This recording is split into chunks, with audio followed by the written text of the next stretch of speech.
All right. So hi, everybody. Thanks for joining us today on The Outlet, Lunch and Learn with SheTek's Extraordinary Women. Today's episode is the third episode in our ongoing webinar series, which I can't believe, but that feels really good to be able to say at this point. We're 3 episodes in. I'm Meg Virag. I'm the program coordinator, community manager, marketing person, all around SheTek go-to, and I'll be your host today. We're going to record today's session, so don't worry if you have to leave a little bit early or anything like that. We'll make sure that you all have access to the recording on our YouTube channel, and we'll post it in the community also. We're also going to have everybody participating today muted by default, and we'll run a Q&A session at the end of the program, but you can enter in your questions for Kristin and Chaya at any time. Just pop it over to us, we'll see it, we'll log it, and then we'll get you the answer at the end of today's session. Today's episode of The Outlet is brought to you by SheTek, an initiative of PamTen Inc. dedicated to increasing the number of women in the tech staffing pipeline. Today's episode is a fireside chat exploring diversity in business and tech, balance in a busy life, and the value of volunteer service. We're talking to 2 standout businesswomen today, Pamula, SheTek founder and PamTen president, CEO, and co-founder, and Kristin Malek, Senior Manager of Supplier Diversity at CDW and SheTek Power Team member. Chaya is SheTek's co-founder and also, like I just mentioned, the co-founder, CEO, and president at PamTen, one of our sponsors here on The Outlet.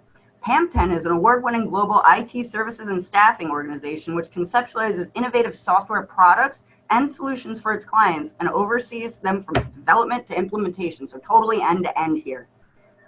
Through her work leading PamTen, Chaya saw for herself the challenges of hiring women in the tech field. Though there were jobs available, Chaya didn't see as many applications from women for these tech roles. Chaya went on to found SheTek to increase that number of women in the tech staffing pipeline. Chaya combined her business acumen and passion for charity to found Sofkin, a nonprofit organization that operates in the US and India and creates loving and caring homes for children, over 100 children in need. We're going to touch more on Sofkin later on in today's chat when we talk about volunteering and service. Kristen serves as the Senior Manager of Supplier Diversity at CDW. In this capacity, she drives CDW's strategies to achieve supplier diversity objectives, which we're going to talk a little bit more in a few minutes because I know when I first met Kristen, I didn't know what that meant at all. So Kristen helped me to learn a lot here.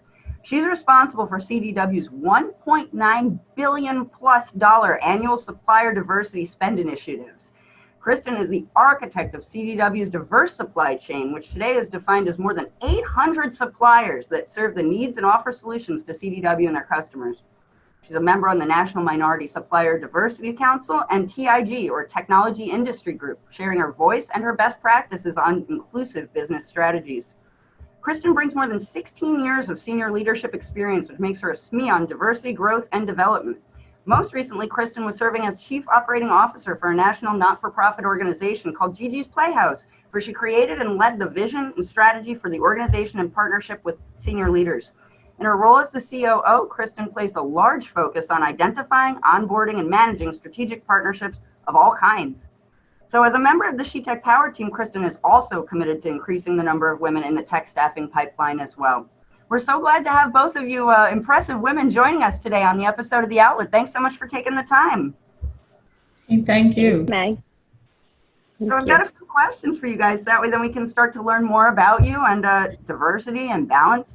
So Kristen, I'd love to start with you. So as I mentioned, our audience can get that deeper understanding like in our earlier conversations. For those of us who don't know, what is supplier diversity? I know that I hadn't heard of it, so I know I'm not the only one. Could you maybe tell us more about how this fits in, why it's important? Yeah, absolutely. Thanks so much for the opportunity and just such a privilege to even be part of SheTek. So good morning or good afternoon to everyone who has joined wherever you are around the world. Supplier diversity, simply put, is meaningful procurement. It's intentional procurement. So we all know that one of the best assets of an organization can be the supply chain, right? Where we get our goods from, our services, where we're buying. So the supply chain has to be safe, it has to be secure, it has to be intelligent, but it must be diverse. And that's the role that I have the opportunity to play at CDW. So I kind of envision and act like my role as an architect to create the diverse part of the supply chain. So that means when we are going to tap into our supply chain for procurement needs for our customers, that there is suppliers that are women-owned, that are minority-owned, veteran-owned, LGBTQ-owned, disability-owned, disabled veteran-owned, or HUB-owned, carrying those certifications. And that just makes more equitable solutions, right? There is no doubt that the demand for equality is accelerating. It's probably one of the most, heated topics around the country, around the globe. And the temperature is so hot, right, that, it's bold to even have the conversation. So I'm so glad we're going to engage in a diverse conversation today, an equality conversation today, because there is a difference of creating equality in the workplace, in the workforce, but also in the supply chain. And they really can't be siloed. So what I love about this organization is that they all come together, right? So when you have a diverse supply chain, you're creating revenue enabling opportunities for those companies. And to be quite frank, money matters, right? You have to have money to be able to scale and grow and to create meaningful jobs. So that's my role at CDW, is to ensure that our supply chain is diverse, so that there are opportunities, for everybody, and business for all. Yeah. Yeah, that's really important. And I don't think that it's something that people consider, because it's kind of like, hey, the paper is just here. The pens are just here. You don't really think about who's making that, who's bringing that to you. So that's why I thought that your role was so fascinating when you told me about it. Could you tell me a bit about your career journey, Kristen? What brought you to focus on diversity in our supply chain? Yeah, I would love to. So yeah, I actually did not start my career in, finding meaningful, where are we going to procure our goods and services, or where did, this laptop get sourced from. I started my career, I started working at Target when I was 16 years old.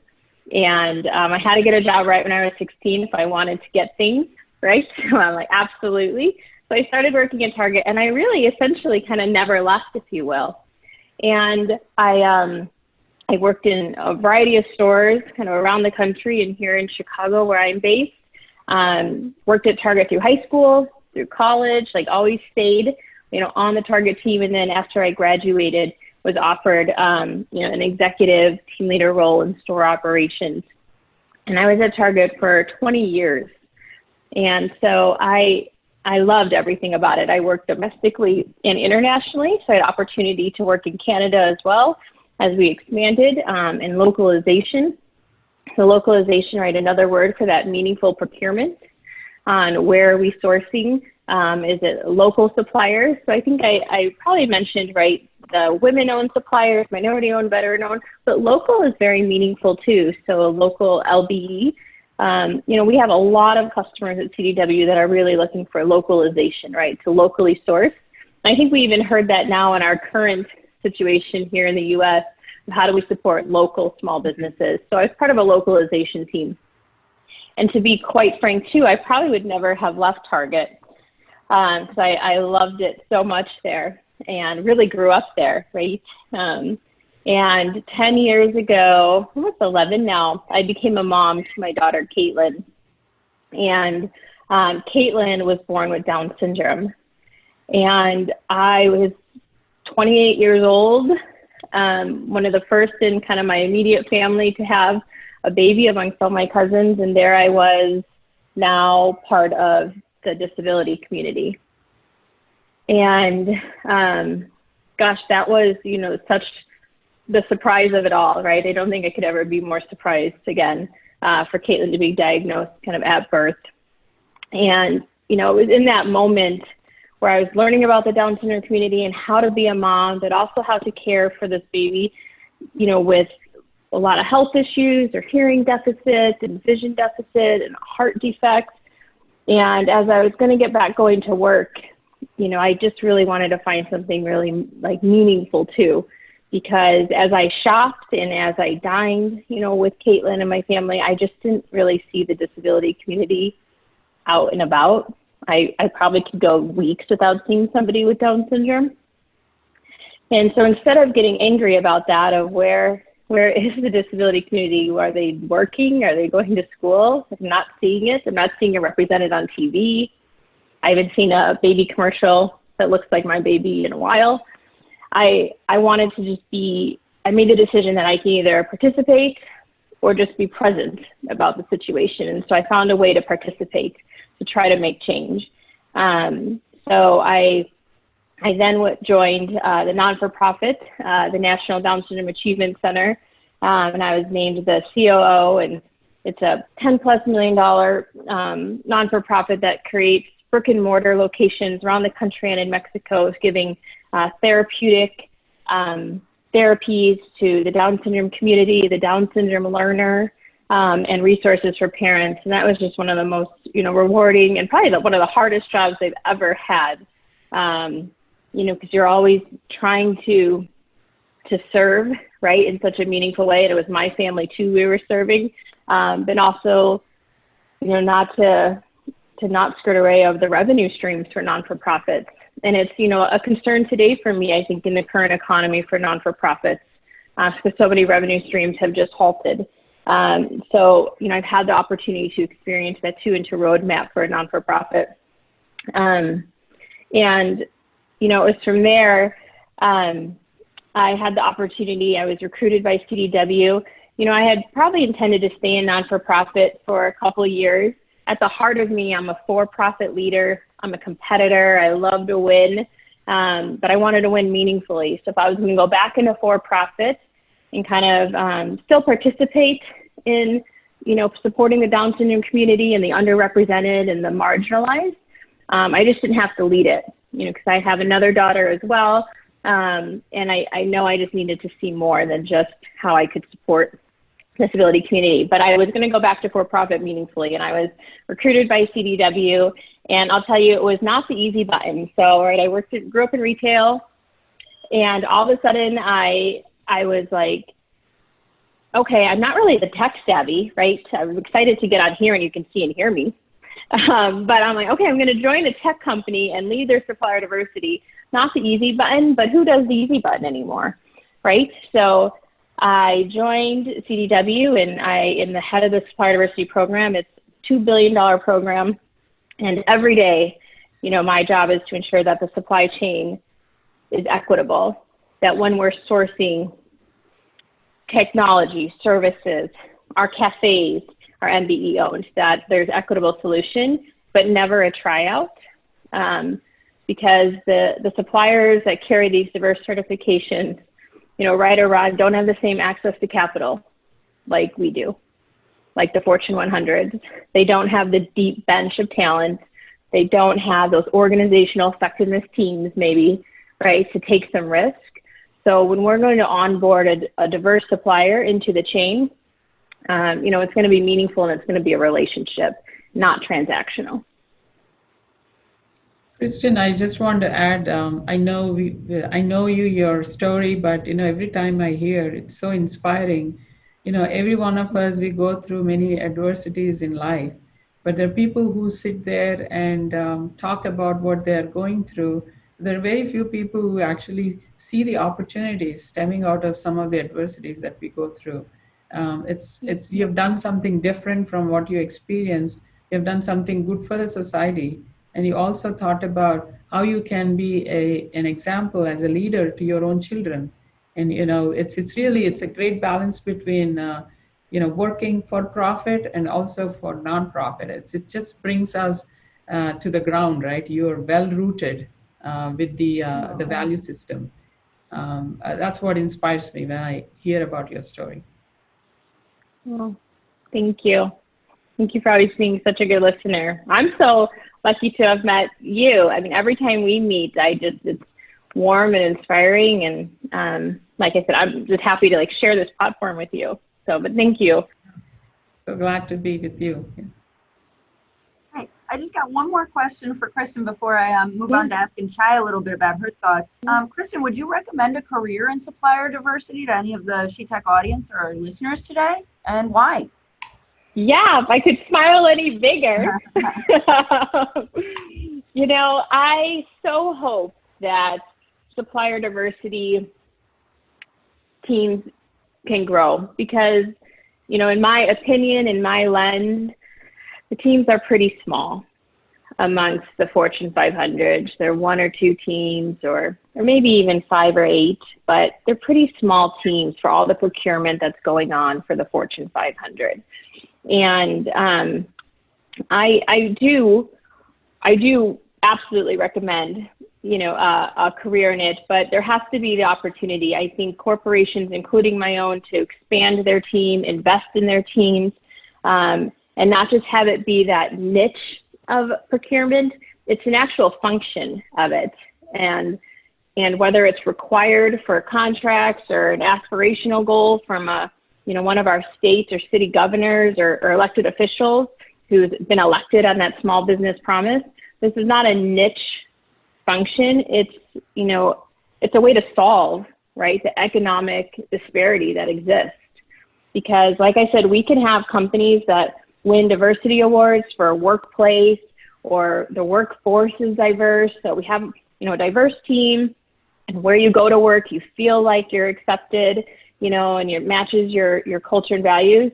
But in the supply chain is where you can make the money, right? So then if we can also have a diverse supply chain, and we're bringing those suppliers into the chain with us, and they're competing alongside, the Fortune 100s or doing business for the Fortune 100, 200, they're making money, and then they can grow and create meaningful jobs. So there has to be an investment in bigger supplier diversity teams, and not look as a niche, but a solve for economic empowerment that we also want to talk about. Great. Well, thank you for sharing that with us. I agree. I think that I think it's really important because it is a solution where it builds stronger rungs onto the ladder, I think, for all of us. And it allows us all to come up together. And I think that that's a really important message for today, especially. Yeah, and also, speaking of women in the diversity leading positions, most of the purchasing decisions, the studies say probably around 80% of the purchasing decisions at home are made by women. And, and women have that, they do that research, they compare and they see what is good. And there are so many key criteria that they look into to help in making those purchasing decisions. Why not, lead those positions in the organizations? It could be really bringing a lot more value. Incredible value. I agree. Yeah. All right. So Chaya, I just wanted to kind of put the spotlight on you a little bit here. I know that diversity is, of course, a big focus for you as well. Can you tell us a bit about why diversity in tech is so important, especially right now, and why we should all work to increase that diversity? Yeah, given a chance, I just want to sit here and listen to Kristen talking, and she's such an expert in this.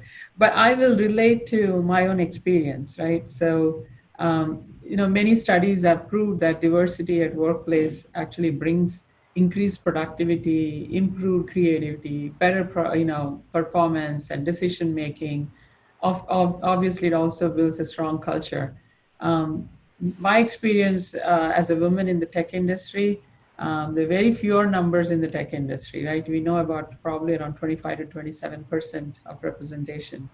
So in the earlier days of my career, there were no initiatives as D&I, diversity and inclusion initiatives. Women were fewer numbers at workplace, and we all accepted the situation as it was. Even when we experienced some gender discrimination and abuse, it was quite evident, but people didn't make conscious effort to address those issues. One, because not enough knowledge on how to handle it, and two, it was a lot of times it was more a hush hush because there is not enough support at the top management level because all were men, right? So my experience when it comes to diversity, I'm going to focus more my discussion around women at workforce. Because there was no such support, women often tend to succumb to the situation, or they kept quiet, and some brave women handled it on their own. There was no conscious effort in the organizations. To share a couple of my experiences, there was I was working in a company in India where one of our senior manager in his office always had a screensaver, which was, women with, few line of clothes and, Oh, wow. very indecent pictures, hot pictures on the screen. You walk into the office to talk to the person. Many women used to feel intimidated to talk to him because he would be sitting there right there with this picture on his screen. There was no policy in the company that people cannot have those pictures on the screen as screensavers. There's no such policy in the company about how to address those situations. So few of us were discussed about that. We felt that we just while we were discussing it, somebody said it. It came out, and everybody said, "Oh, I see that. I'm also uncomfortable." So why not go and voice our concern, right? So four of us actually went to the top management and said that this is very uncomfortable for us the way he is presenting those screensavers, and we are uncomfortable to make any conversation with that gentleman. So he was called into the office, he was given a warning, that issue was taken care of. But in a big corporation, how would you handle these situations one by one, right? So you can't, there has to be a policy. Then they started to add these things into the policy. They never named it as diversity and inclusion. So I'm trying to say that in earlier days, there were small efforts made, but there was no conscious effort to address these issues, right? So I'm so glad that's happening now. And in the tech industry, especially me being there was another company I worked for. Among 5,000 employees, I was the only woman. So there were a lot of challenges. Every day was a challenge to go to workplace. And it was a manufacturing unit, and you could imagine, the amount of men, and they're not experienced to work with women. It was a challenge every day. So I had to really learn through my experiences. And I was a very naive and very quiet person. But that changed my personality. I started to voice my concern, and I started to learn every time I raised an issue and it was addressed, it improved my confidence level. So that's how I think at workplace women have to really be able to build that self-confidence. Don't think or accept the situation as is. You have to start thinking about how you can address the situation. So that's what happened with me when I started to grow up in my positions, and migrated to this country. I realized that it's no different from India because I haven't seen many women in the tech industry as well, even in America. So I started to think about how do we add more women to the workforce, right? So if I can do, everyone can do. So why not open a platform? And the biggest thing I learned is having a community, a strong community. It's important that successful women who are in leadership positions, uh, you know, they go and help other women to raise up. It's important that they take that responsibility. So, with this experience, I also found out the root cause is there are very fewer girls in STEM programs. Up to high school, girls take STEM programs, but once they get into college, there's almost like a 30% drop. And girls tend to take other programs, not necessarily science, technology, engineering, and math. So why is that happening? Because we don't have mothers at home who have that education and can encourage children to take up those programs. Once you go to workforce, you don't have enough women in the leadership positions who can mentor and coach these other women to take up those positions. So it's almost like a chicken and egg story, right? So how do you solve this problem? I think it has to be induced at the early age for girls to start accepting, and we need to create a strong community to sustain that interest and continue that interest in their minds to continue those careers. So I think the importance here in workforce for diversity is, as I said, the end result is we see a lot more productivity. There is so much of balance you bring in the culture, in the value system at workforce. So that's where I believe in making sure that women are coached, mentored, and they have a strong community to support them, so we can start to see more numbers in this tech industry. Yeah, I completely agree, Chai, that strong community is so key in creating that environment for women. What part does SheTek play in creating that kind of space for women? Could you maybe tell our audience, if they're not familiar already, how SheTek could help them with that? Sure. I know, Meg, you can speak to this as well. Yeah, I will a little bit later, but I wanted to just pull you in on that because you just were so close. We're a strong community, right? Yeah, so I know that, in throughout my career, I've been helping mentoring girls, young women, to move up in their career, take on some tech positions. But I felt that it's not a one person's job, right? So it's really bringing all this energy together. So there are successful women in the industry. They're all willing to, like Kristen, they're all willing to help, and they have gone through their own experiences, and everyone's experience is so unique. So every person can learn from each other. There has to be a platform, a community where we can learn from each other's experience. We can share our ideas. We can inspire each other, and we can solve some problems too. And we can even provide a platform to train these women, so they are not intimidated by technology. So they're actually encouraged to take those technology jobs because they are able to see these successful women.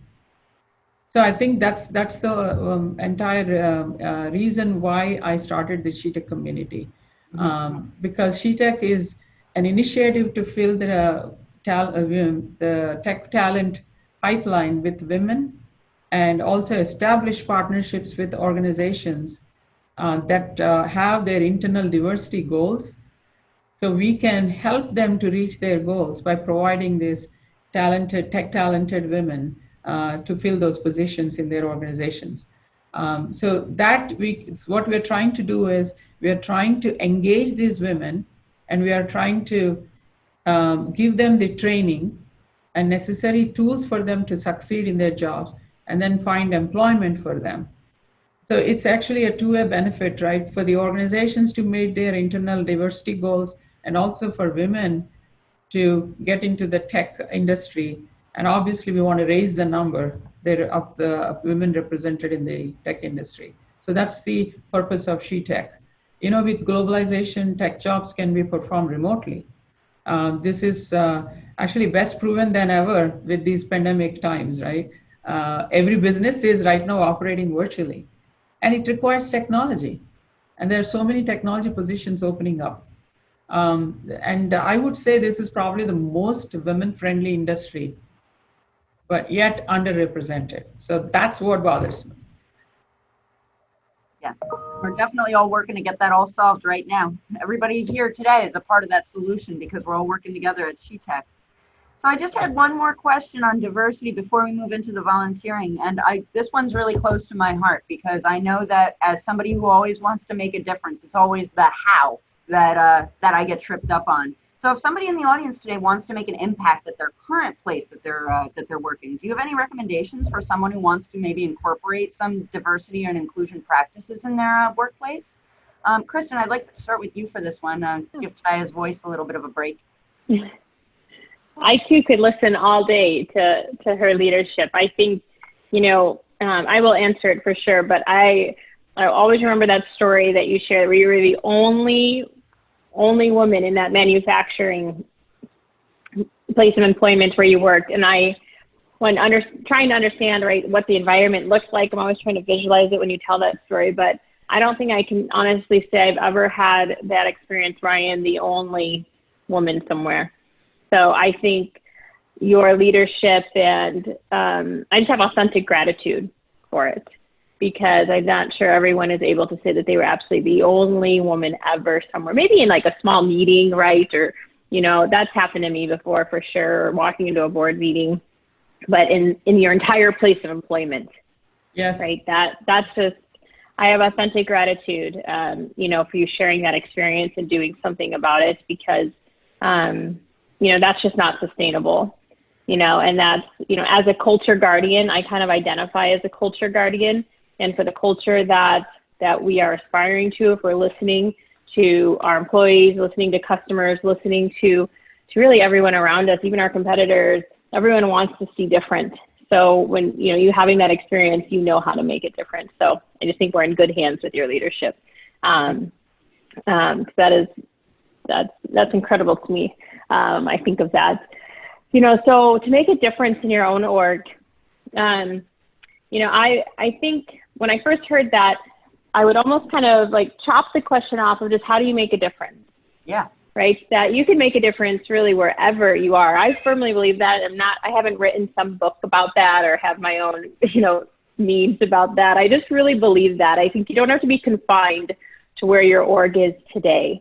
I think you can influence it and be a stakeholder. So I'll start there, to start with where you spend a lot of your time and a lot of your energy and your emotion and your mind share with who you work for and what you're doing in your org, to be the one to, ask the questions that you're thinking, the ones that are right on the edge of, do I ask it or not?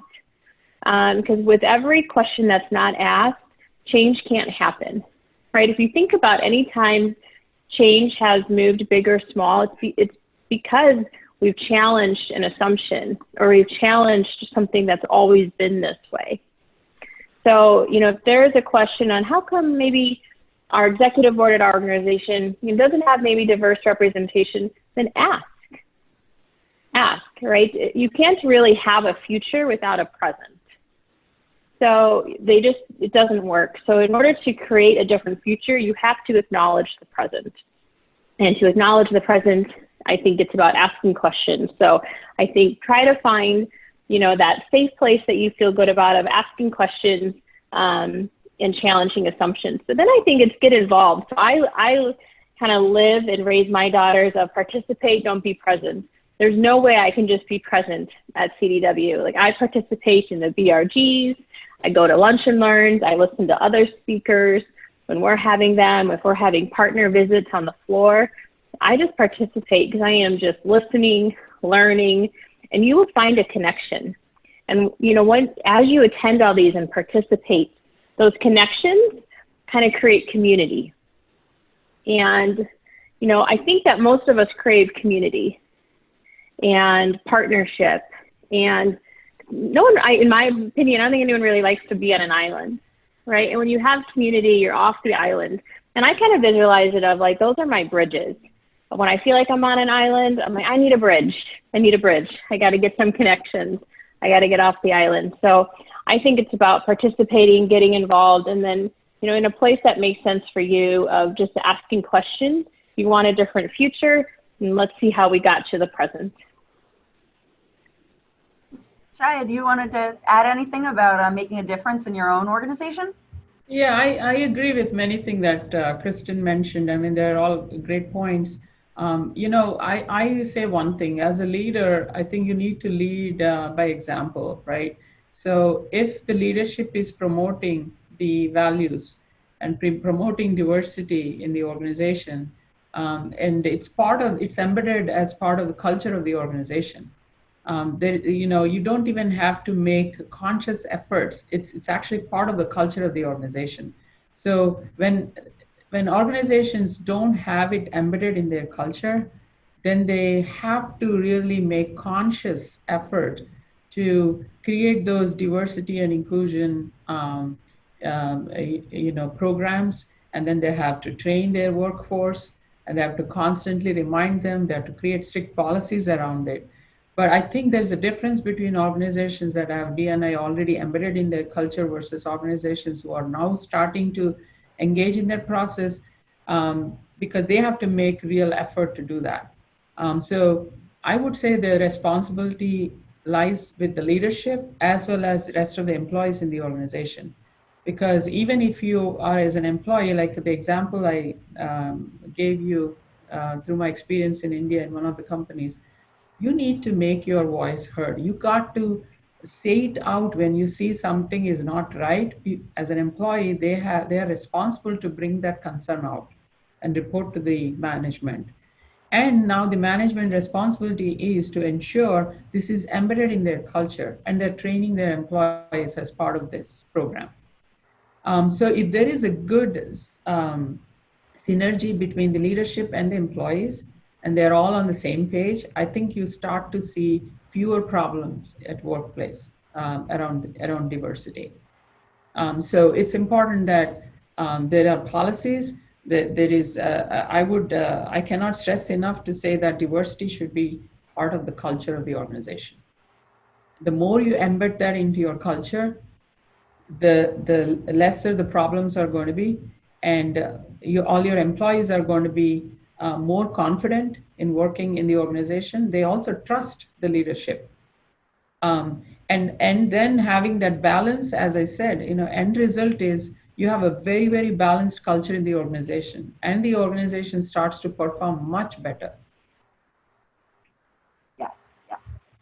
I definitely agree. And I just wanted to say one thing too, because I know that we have a few of our SheTek student ambassadors on the line too. And I know that sometimes when you hear experienced leaders saying something like, just bring it up, and it sounds like it takes a lot of bravery to do that. And it's hard to be brave. But I have two little kids too, and I always tell them you can't be brave unless you're scared first.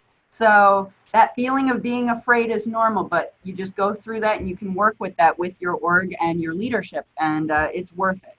So I just wanted to throw that in there too for our younger set, younger than us anyway. So yeah, I just wanted to see what you said about be scared to be brave. I agree with you. You got to be at a point where, if you're really scared, and it's a natural instinct. You say it out, you try to protect yourself. I think every one of us have to understand that, it's just like you go through an adversity, you see an opportunity to come out of it. Similarly, for you to be brave enough, you need to feel what it means being scared. Mm-hmm. Then you really think about, how do I address it? Yeah. Yeah, and that can drive into motivation and get those results, which is something that I know that all three of us work on really hard. So that was really great about diversity, but now I want to kind of loop us into talking a little bit about the volunteering, because both of you spend so much of your time serving and helping others through your volunteer service. I'd like to hear from maybe both of you just a brief talk about maybe what volunteer work you're engaging in today. Kristen, can we start with you this time? Yeah, absolutely. Thanks for sharing that too, Meg. It's, to be scared is the preface of brave. I will adopt that because that's just so well said. I think you can conceptualize that too. I think, for the ambassadors that are listening, I kind of on my, laptop here, I have a picture. It's be strategic but be opportunistic at the same time. So, you don't have to have one or the other. They're mutually exclusive. So that's something that but I might also add, it's okay to be scared before brave. I really like that one. From Mr. Rogers. I love it. For us all, right? Yeah. I love it. Gosh, there is not really, I don't think I could imagine saying this. I'd ever have to say this, but there's always a need, I think, to get involved in non-for-profits, but the need is so great right now. It almost takes my breath away. Like, if I'm just being really candid right now, I'm worried for the non-for-profits around the country, and, worried to my core probably because of just what's the economic stability right now and all of the intensity going on, and kind of almost a division, just from where I sit, it looks like such a division of what we're working towards. So I am admittedly, worried where I try to spend, my time, and what it makes sense for me is, if I'm going to be part of something, I really kind of study it and have to really believe in it and feel like I can make change, because there is no doubt that for all of us probably on the call, we are busy. And I know busy can be that word of like, well, are you busy or are you intentionally busy? Either way, I don't know, I'm busy. Well, I'm intentionally busy and busy. I'm mom to two little girls. I got Caitlin and Kendall, right? And I got to be present for them. I'm their biggest role model. They see me every day. They hear me every day. They're watching me every day. So I am busy. I love the work that I do. I'm committed to my organization. So if I'm going to do something else, add more to the plate besides, working at CDW, being a mom, being the softball coach, helping Caitlin get ready for, bingo on Mondays, then I got to really believe in it. So where I kind of spend my time is I'm very much still involved with the Down syndrome community because that is personal for me. I cannot, in my shoes, expect other people to make, the world better for the Down syndrome community if I'm not. So I absolutely participate in and support and invest time, resources, or be bridges of where I know maybe someone who has more resources than me or more opportunity to help. But there's several non-for-profit Down syndrome organizations or disability community or disability-driven organizations where you will find my family at events or trackathons, runathons, stepathons, whatever it is that we're doing, or readathons. But I also very much, I love working with the SheTek team because there's so much potential with this organization. Like, oh my gosh, I'm one driven just because, right, it's getting women accelerated, into the workforce, and it's smart. It's not just placing women. We start in the pipeline, and that's unique and special, and that's meaningful. And I love intentional behavior. So what I love about it is we start in the pipeline. We're not just looking at already who's on the exec board or what does the C-suite have or what does the C-suite not have, because you can tear that apart all day, right? But to really be a solution to it, if we're going to define it as a problem, is start in the pipeline so that we can change that in the next 3, 5, 15 years, whatever the roadmap might be, but the pipeline is important. So I love this organization to my core. I will travel for this org.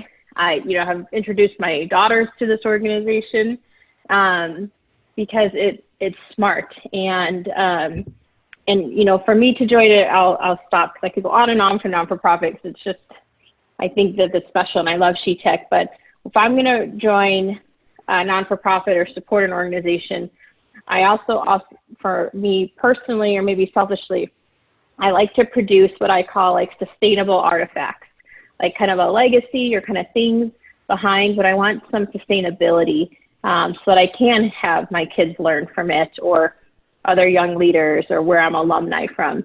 And I think I can do that with SheTek. I mean, I have seen it, I can feel it, but it's sustainable change. And job placement is an artifact you can grab onto. You can track it and you can measure it. Yeah, definitely. So Chaya, would you mind just touching briefly on Sofkin, maybe to tell everybody what it brings to you, what value it brings to your life and career?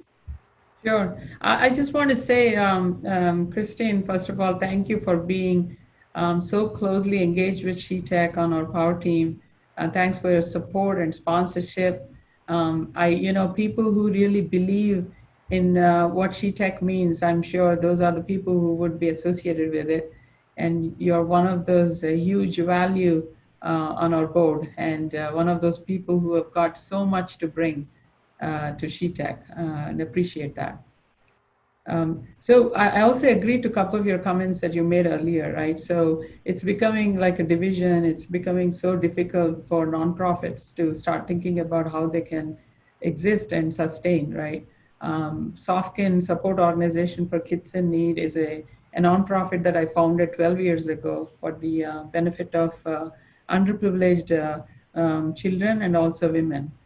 So we bring these children and women from streets and we provide them care and create loving homes for them, and we give so much care, which is probably no different than our own children. I'm very personally engaged with the project. So speaking of volunteer work, I still volunteer, even though it's an organization founded by me because they're all my children. So this organization supports over 100 children today. But I speak to the children twice a day. And with this pandemic challenge, we are all working virtually, and that's giving me a little bit more time because I don't travel as much I used to be. So I have some extra time. which I'm able to utilize, spending more time with the children. So I have on Tuesdays and Thursdays, I have 1 hour long meetings with children. We discuss about various issues, learn new things. We do art and craft, and it just starts my day so well with such a positive energy. And then on every Saturday, we have like 3 to 4 hour, again, the Skype call. And we are creating leadership qualities in children. So we have group leaders, they have responsibilities, we have a reporting structure, just introducing this in the early age itself. So a lot of my time, to be frank with you, goes in not only managing the strategizing the organization, but also being there for children to give them all that level of education, coaching, and guidance. And we are fortunate to have a good group of supporters, donors, and some additional volunteers who are also helping to um, keep the momentum going. But one thing I noticed is when I look for volunteers for nonprofits, one thing I say is passion is very, very critical. You should have passion to do that. It cannot be a momentary thing, right? So you heard somebody speaking about an organization. Oh, that's a fantastic organization. I want to get involved. And I get so many requests like that. People come in, they do a few things, and then the interest drops. So I think if you want to be a good volunteer for something, you need to find what is your passion, where you want to get involved with. And it requires, I would say, commitment and a lot of perseverance, because it's not giving you any monetary value, but it is giving you a lot of experience. There is so much of learning that can happen. So whether anyone is looking for a nonprofit career or a for-profit career, I would say start with volunteering. It's important, to volunteer, because that's a place where even if you fail, you do mistakes, there's so much of learning opportunity, and you're not costing anything to the organization, but at the same time you are learning and building your foundation strong. So it is so important for everyone. I've done some volunteering work, and I encourage all the youngsters to do volunteering work, but the most important thing is to find your passion and to be able to have that commitment. Don't do something and drop it and do, okay, I'm going to do something else, and you're not really building your experience. So that would be my strong suggestion, because I'm seeing that in today's world, the millennials have so many ideas which are great, and it's so hard for them to sustain to something, stick to something. So it's important, if you want to volunteer, build something, the way you can do that is to give that level of commitment and have the perseverance, not drop the ball in the midway.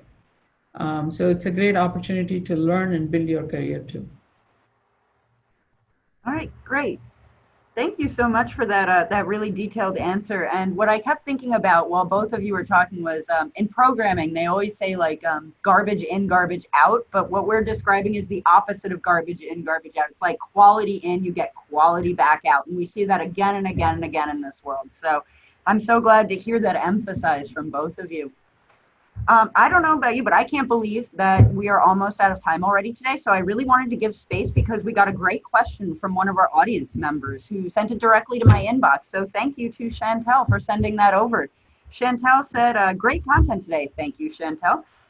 Have you found any great online training sessions to bring awareness to the importance of diversity in tech? Working in the tech industry for 4 years now, I would like to ensure that we are not only focusing on diversity when hiring, but also on educating the importance of this in a male-dominated industry. Kristen, do you want to go first, and then maybe we can get Chaya's thoughts too? Yeah, I think that's a great question, Chantel. Thanks for participating and being so engaged. And your question, I hope I'd love to connect personally too. I'm happy to send out some of the trainings that I take or the webinars. I think, it's a sign of continuous learning, right?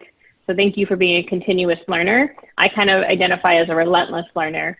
Like I'm always with a notepad and pen, old school, writing things down, listening today and learning from everybody. So I think be a relentless learner. And it sounds like, with your question, you want to be. There's my ritual or go-tos. I have a list of TED Talks that I listen to. I try to listen to one a week. And you know, am I reading any tech leadership books? No, right now I'm reading that Untamed by that's, you know, more of a fun book. But I will send over a list of some trainings and webinars over to Meg to push out. I think that you have a great opportunity right now with, you know, the 3.4 million people shelter in place right now around the country, that there's a lot of online content right now. The webinars are being pushed out. I think I probably have like 6 when I woke up today. I'll check these out. So I will push those out, some meaningful ones that I think, you know, that resonated with me, or ones that I've done. But if you kind of go in a Google search of TED Talks, Women in Leadership Tech, you know, some really great ones with really some of the highest click-throughs will populate. And that's kind of how I do mine. I don't have like a science to it. You know, more of a, I'm just kind of simple right now. I'm like sitting at my kitchen table doing this with a notepad and pen, and I use Google search, but I will send over what I think can help. But I really appreciate the question and being a relentless learner with us. Yeah, Kristen, that's great. And Chantal, I do agree. It's a great question. I think it's important that people need to know where the resources are for them to get educated in that. So I think, you know, apart from, I do the same, by the way, you know, I go and do Google search. I look at TED Talks. We have some internal policy in the company about, around diversity and inclusion. As I said, as a leader, we also lead by example. So it's kind of embedded in our culture. But one other advice I would give is, if you really want to learn more, I think it's also important to get connected with the groups. You know, there are so many initiatives and programs and women groups out there. You want to be able to connect with those diversity groups. So you learn from, you know, real time from people who are speaking of their experiences, and you would be able to resonate well with maybe someone's story, right? So getting engaged with these groups, participate in the groups, that kind of helps you to gain a lot more knowledge on what's happening in the world. Right. Thanks so much. And I just wanted to take a question too, because we did get one more. We can all answer this one, because I guess I could help out too. One of our anonymous attendees wrote, what opportunities are there to get involved in the SheTek group? Is there any information on how we can participate outside the events? I just want to thank this attendee, because that is such a good question to ask right at the end of our webinar. You are at the perfect time to get involved, but I'd love to get Chaya and Kristen a chance to answer first, if they have anything. Yeah, I would let Kristen answer, and go. maybe you can answer. Kristen, go ahead. Oh, thank you. Great question. I love that. There's so much opportunity.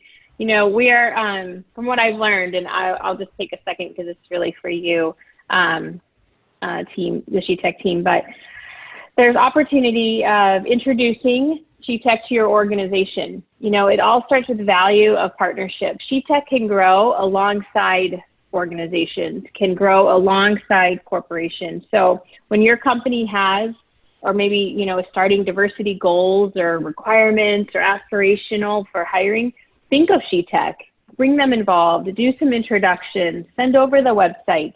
But it's all in the value of partnership. So partnerships really, I think, can really be super beneficial to SheTek right now, because that's where we're going to. We need a place to place the pipeline. Great point, Kristen. We're looking for partnerships with companies, corporations that want to fill the positions with, you know, talented women. So that's where SheTek can partner with the organizations, and that's very critical for the success of the mission of SheTek. Agree. Meg, you can speak a lot more. Well, you guys, what I'm going to do is I'm just going to pop over and share my screen real quick. Let's see. Bear with me just a quick second.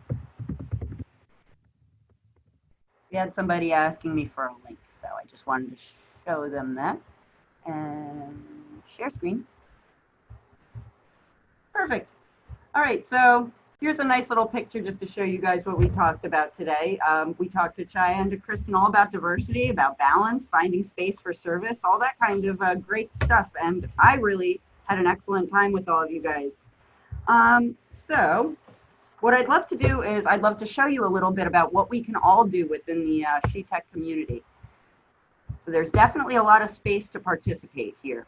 So the SheTek mission is, again, to increase the number of women in the tech staffing pipeline, and we do that by engaging, empowering, and employing women and allies that are just like you. You can engage with us in our community's active discussion board. We regularly post new topics to discuss things that are relevant to you in your career. Connect with top women in tech around the country like Kristin and Chaya, learn from them, and then you can share those learnings with others. We have discussions after every one of these episodes of The Outlet designed to get your thoughts on the topics that we talk about here. The SheTek community even has a revolutionary matchmaking system where, based on the interests and the skills that you list in your profile, we'll match you to a mentor or role models that can help you improve your skills, learn the things that you need, and you can find anybody that you need. You can empower yourself in the SheTek community with the resources that we offer. We give you trainings in top tech skills like Tableau, Salesforce, DevOps, and more. It'll help you bulk up your resume and get those skills that top tech people are looking to hire for right now. You can take on-demand trainings on the SheTek YouTube channel, use our free downloadable worksheets to set effective goals, develop self-branding strategies, stand out on LinkedIn. You can use the SheTek community for tools that you need to increase your tech skills. And if you don't see it there yet, just reach out and I'll make it for you. Custom made stuff.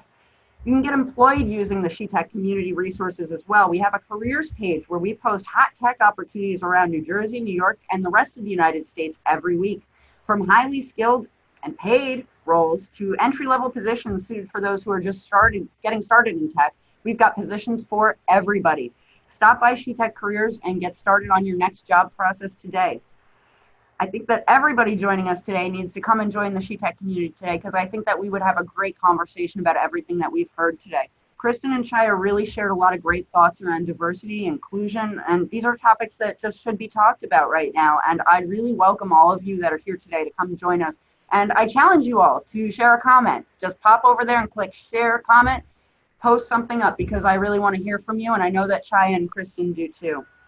Thank you so much for everybody that joined us today for episode 3. Thanks so much to our guests again, Kristin Malek of CDW and Chaya Pamula of SheTek and PamTen.